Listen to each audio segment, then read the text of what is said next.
Well, this time of year, we always have a pleasant task. The Professional Outdoor Media Association and NSSF Gresham Communicator of the Year Award is presented annually to that person who has been an extraordinary spokesperson, both in print, online, and in person for our industry and its products. Now, traditionally, it's gone to someone with decades of service, but this year, we've broken the mold, truly. It's no secret to most of you that digital communication is the wave of the present and of the future. And it will also come as no surprise that the younger members of our industry tend to be the most adept in this environment. This year's award winner certainly is young, but she has made a public impact far beyond her years. She began as a firearms researcher in the National Museum of American History at the Smithsonian, moving from Washington, D.C. to Cody, Wyoming, to become assistant curator and ultimately the curator of the Cody Firearms Museum at the Buffalo Bills Center of the West, home of America's largest and most comprehensive firearms collection. She brought an entirely new and public style to this position and has led the museum out of the realm of collector interest only into one of aggressive public education about the interrelated history of firearms and our nation's cultural heritage. She's appeared dozens of times on various programs discussing firearms history and has become one of the most widely followed and respected authorities on this subject. She's participated in numerous panel discussions to emphasize the legitimate role firearms continue to play in American life, and has even actively sought to be heard in predominantly anti-gun forums to effectively counter misconceptions about firearms, their makers, and their owners. So tonight, we feel it's long past due to recognize that these forms of communication represent our story to today's diverse audiences in their most effective form. And our awardee has really shown us how it's done, with knowledge, grace, and style. So we're proud to present the 2017 Gresham Communicator of the Year Award to Ms. Ashley Hlebinsky. So Ashley, please come up.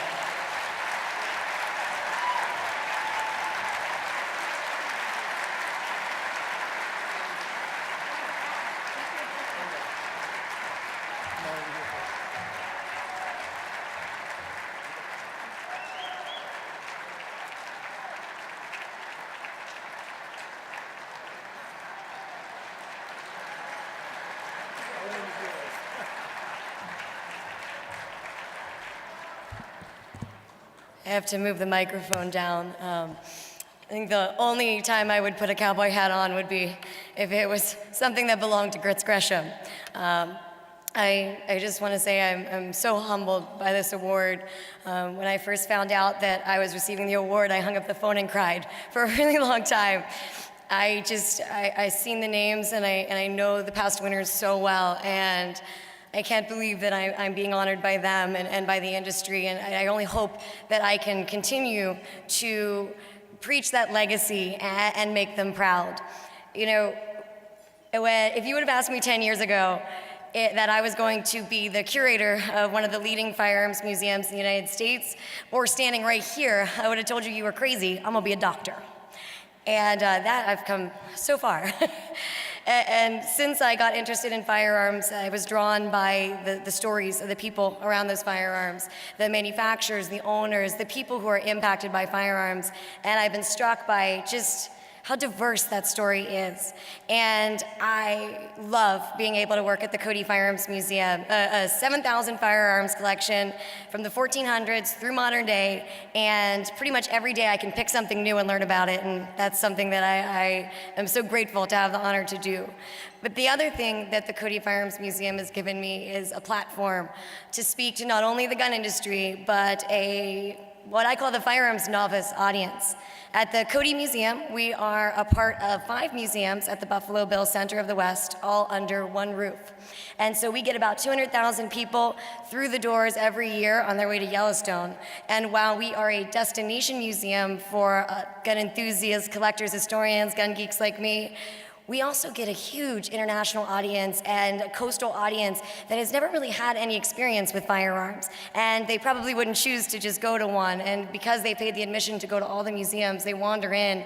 And I can't tell you how many times people are just awestruck by the diversity of the firearms, the number of guns we have, and more specifically, that they can find something in firearms history that relates to them. And that's something that is just so amazing. In addition to the diverse audience that we have here, we've also had the platform to speak at many academic institutions, mainstream media, as well as the firearms media. And I'm really pleasantly surprised at the genuine enthusiasm of the people that asked me to speak. I just spoke at the Art Institute of Chicago. I was a panelist at the Aspen Institute that was having a symposium on firearms and the Second Amendment. And there really is a genuine enthusiasm from a lot of these people to understand. And one of the things that struck me was after the symposium, we had a quick drink and I was talking to someone and I found out that pretty much everyone there had shot a gun and they loved it. And so I just saw that there was a common bond that I wouldn't necessarily have assumed. And so I'm going to continue not to assume, because you know what happens when you do that. But before they bring the hook out, I do want to thank a couple of people. Tom Gresham, who pretty much gave me my voice in the firearms industry. I appeared on his radio show, I appeared on his television show. It was the first show I'd ever appeared on. Steve and everyone at the NSSF, because they've been just so wonderful to us. We have a series of videos on their YouTube page. I'm going to forget so many people, but there are just so many people that have impacted me in my world. Jim Sapika and Phil Schreier at the NRA Museum, who are pretty much the best darn colleagues you can have in the gun industry. And another person that has impacted my career since the beginning, and that's David Miller, who is the curator of the National Firearms Collection at the Smithsonian.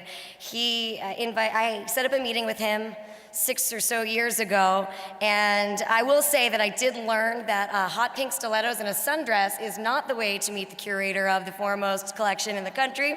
But he did let me talk after that, and we got to know each other, and after several hours, he said to me that a lot of people come in and drool over the guns and want to, be a part of working with guns in museums, and he said that I was one of the first people in a long time that he thought was going to be able to do it successfully, and that he would help me in any way that he possibly could. And I want to point that out because I am here right now because of mentors like Steve and Tom and David Miller and Phil Schreier and Jim Sapika, who have believed in me, and I work every day to live up to their expectations, to always know how to shut up and listen and learn from them so that I can continue my advocacy of firearms history, not just for the gun industry, but really for the mainstream community and the academic communities, so that we can continue to foster a great relationship into the future. Thank you.